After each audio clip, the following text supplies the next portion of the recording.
ಆದ್ರೆ ಇಷ್ಟು ಚಿಕ್ಕ ಹುಡುಗಿ ದಗ ದಗ ಉರಿಯೋ ಅಗ್ನಿ ಕಳಶನ ತಲೆ ಮೇಲೆ ಹೊತ್ಕೊಂಡು ಕಾಡ್ದಾರಿಲಿ ಗುಡಿಗೆ ಹೇಗ್ ಹೋಗ್ತಾಳೆ? ಸಕ್ಕು, ನೀನ್ ಬೇಗ ಹೊರಡ್ಬೇಕು. ಬೆಳಗ್ಗೆ ಮೊದಲನೇ ಆರತಿಗೆ ಮುಂಚೆ ನೀನು ದೇವಿ ಗುಡಿಗೆ ತಲುಪಬೇಕು. ನೆನ್ಪಿದೆ ತಾನೆ?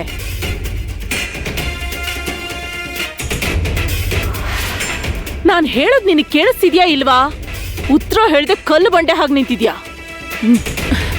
ನಾನು ನಿನಗೆ ಮೊದಲೇ ಹೇಳ್ತಿದ್ದೀನಿ, ಇದೆಲ್ಲ ನಿನ್ನ ಹಣೆ ಬರಹ.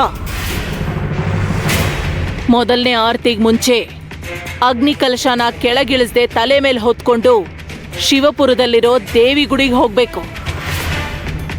ದೇವಿ ಮುಂದೆ ಕಲಶನಿಟ್ಟು ಮನಸ್ಫೂರ್ತಿಯಾಗಿ ಆಕೆನ್ ಕ್ಷಮೆ ಕೇಳಿ ನಮ್ಮ ಕುಟುಂಬಕ್ಕೆ ಯಾವ ಕಷ್ಟನೂ ಬರಬಾರ್ದು ಅಂತ ನೀನು ಪ್ರಾರ್ಥಿಸ್ಬೇಕು.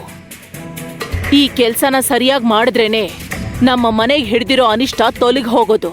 ಮುಖ್ಯವಾದ ವಿಷಯ, ತಲೆ ಮೇಲೆ ಕಲಶ ಇಟ್ಕೊಂಡು ಮಧ್ಯರಾತ್ರಿ ಒಬ್ಳೆ ನಡ್ಕೊಂಡು ಹೋಗ್ಬೇಕು.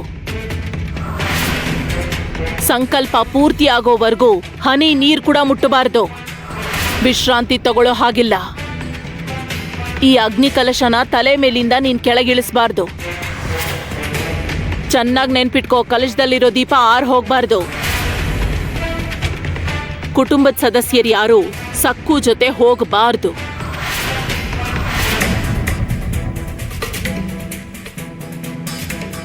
ತಪ್ಪು ಮಾಡಿದ್ದು ನೀನು, ಹಾಗಾಗಿ ಪರಿಹಾರ ಮಾಡ್ಬೇಕಾಗಿರೋದು ಕೂಡ ನೀನೇ ಸಕ್ಕು.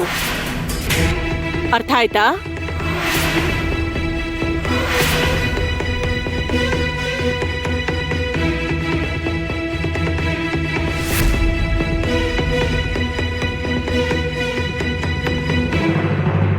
ಯಾಕೆ ಮಾಡಲ್ಲ? ಮಾಡ್ತಾಳೆ.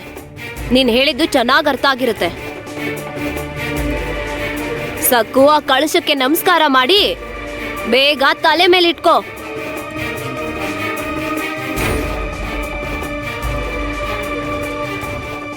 ಅತ್ತೆ, ನನ್ನನ್ನು ಆಶೀರ್ವಾದ ಮಾಡಿ.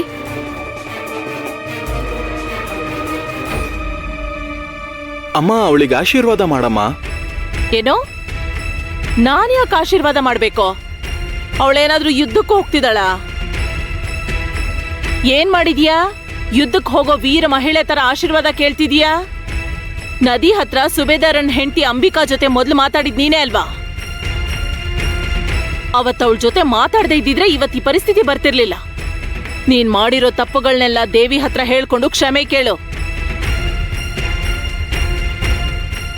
ಈ ಅಗ್ನಿಕಲಶನ ದೇವಿ ಪಾದಗಳ ಹತ್ರ ಇಟ್ಟು ನಮ್ಮ ಕುಟುಂಬಕ್ಕೆ ಅನಿಷ್ಟ ಬರ್ದೇ ಇರೋ ಹಾಗೆ ಕಾಪಾಡು ಅಂತ ಮನಸ್ಫೂರ್ತಿಯಾಗಿ ದೇವಿ ಹತ್ರ ಕೇಳ್ಕೊ. ಅರ್ಥ ಆಯ್ತಾ? ಸರಿ ಸರಿ, ಸಮಯ ವ್ಯರ್ಥ ಮಾಡ್ದೆ, ಹೊರಡು.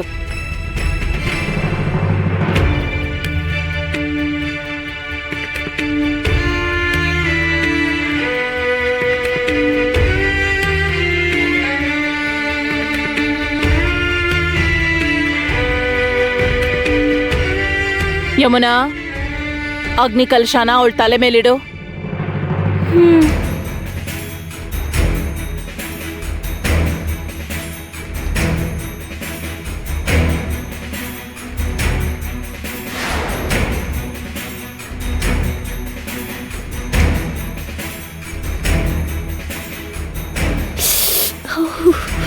ದೇವ್ರೇ, ಕೈ ಸುಟ್ಟೋಯ್ತು.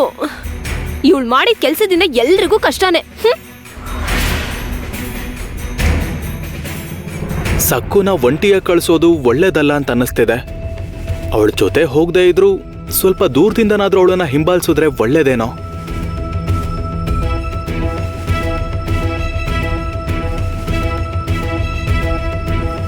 ಇನ್ ಹೊರಡು.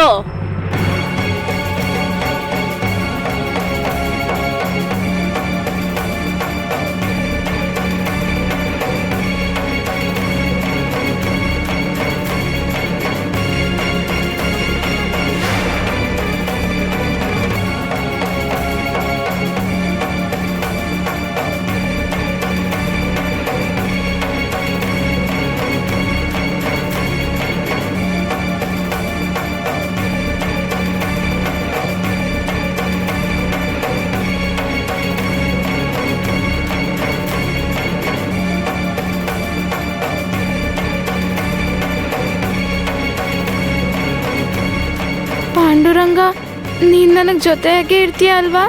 ನಾನು ಹೊರಡ್ತಿದ್ದೀನಿ.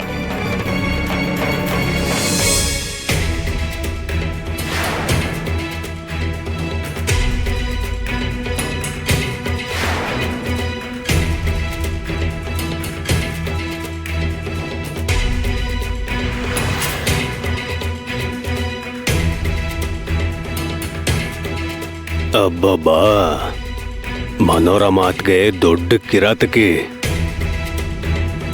ನೋಡಮ್ಮ, ಸಕ್ಕು ಹೊರಟ್ಲು, ಆದ್ರೆ ಅವಳನ್ನ ಹೇಗ್ ನಂಬೋದು? ನೇರವಾಗಿ ಗುಡಿಗೆ ಹೋಗ್ತಾಳೆ ಅಂತೀಯಾ? ದಾರಿಲೆಲ್ಲಾದ್ರೂ ಕಳಶ ಕೆಳಗಿಟ್ಟು ಗುಡಿಗೆ ಹೋದೆ ಅಂತ ನಮ್ಮೆಲ್ರಿಗೂ ಸುಳ್ಳು ಹೇಳಿದ್ರೆ? ಇಲ್ಲಕ್ಕ, ಸಕ್ಕು ಮೋಸ ಮಾಡಲ್ಲ. ಅವಳು ಹಠಮಾರಿ, ಹೇಳಿದ ಮಾತು ಕೇಳಲ್ಲ, ಆದ್ರೆ ಸುಳ್ಳು ಹೇಳಲ್ಲ. ಪ್ರಾಮಾಣಿಕಳು. ಏನಿದು ದಿಗು, ಏನ್ ಮಾತಾಡ್ತಿದ್ಯಾ? ಇಷ್ಟೆಲ್ಲ ಆದ್ಮೇಲೂ ಕೂಡ ನೀನ್ ಅವಳನ್ನ ನಂಬ್ತಾ ಇದೀಯಾ?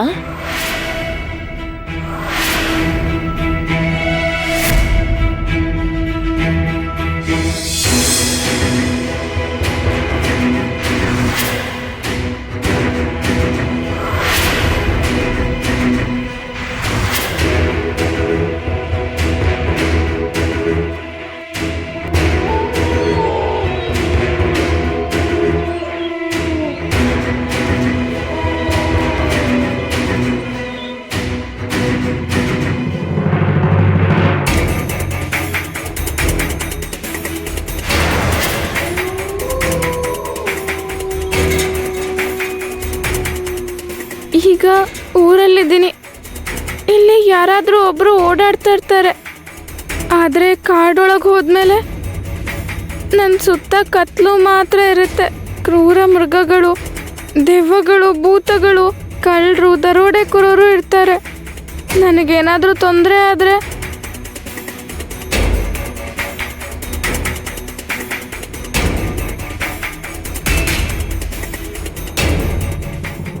ನೀನ್ ಏನಾದ್ರೂ ಅನ್ಕೊಮ್ಮ, ನನಗ್ ಮಾತ್ರ ಸಕ್ಕು ಮೇಲೆ ನಂಬಿಕೆ ಇಲ್ಲ. ಕಾಡ್ ದಾರಿಲ್ ಹೋದ್ರೆ ತವ್ರ ಮನೆಗ್ ಸುಲಭವಾಗಿ ಹೊರಟು ಹೋಗ್ತಾಳೆ. ರಾತ್ರಿ ಹೋಗಿ ಅವ್ರ ಮನೇಲಿ ಮಲ್ಕೊಂಡು ಬೆಳಗ್ಗೆ ಆದ್ಮೇಲೆ ಎಷ್ಟೊತ್ಗೋ ಹೋಗಿ ಗುಡಿ ಕಳ್ಶಾನಿಟ್ರೆ ಪರಿಹಾರ ಮಾಡ್ದಾಗುತ್ತಾ ಇಲ್ಲ ಮಾಡ್ದೇ ಇರೋಗಾಗುತ್ತಾ? ಇದಕ್ಕೆ ಉತ್ತರ ಏನು? ಹೌದು, ನಿನ್ನ ಅನುಮಾನ ನಿಜಾನೇ ಯಮುನಾ. ಒಂದ್ ಕೆಲ್ಸ ಮಾಡೋಣ, ನಾವು 3 ಜನ ಎತ್ತಿನ ಬಂಡಿಲ್ ಹೋಗೋಣ. ನೀನು, ನಾನು ಮತ್ತೆ ದಿಗು. ಹಾಗ್ ಮಾಡಿದ್ರೆ ಅವಳಿಗಿಂತ ಮುಂಚೆ ನಾವು ಗುಡಿಗೆ ತಲುಪ್ತೀವಿ. ನಾನ್ ಹೇಳೋದ್ ನೀನ್ ಕೇಳ್ತಿಲ್ಲ. ಬಂಡಿ ಹತ್ತಿ ನಾವು ಗುಡಿಗೆ ಹೋಗ್ತೀವಿ, ಅವಳವ್ರ ತವ್ರ ಮನೆಗೆ ಹೋಗ್ಬಿಡ್ತಾಳೆ. ಅವಾಗ ಏನ್ ಮಾಡ್ತೀಯಾ ಅಂತಿದ್ದೀನಿ. ಅಯ್ಯೋ, ಈ ಮಾತನ್ನ ಎಷ್ಟ್ ಸಲ ಹೇಳ್ತೀಯಾ? ನನ್ನನ್ನ ಹುಚ್ಚಿ ಅನ್ಕೊಂಡಿದ್ಯಾ? ಸಕ್ಕುನ ಹಿಂಬಾಲಿಸ್ಕೊಂಡು ಹೋಗು ಅಂತ ನಮ್ ಗಂಗಾಗ್ ಹೇಳಿದೀನಿ.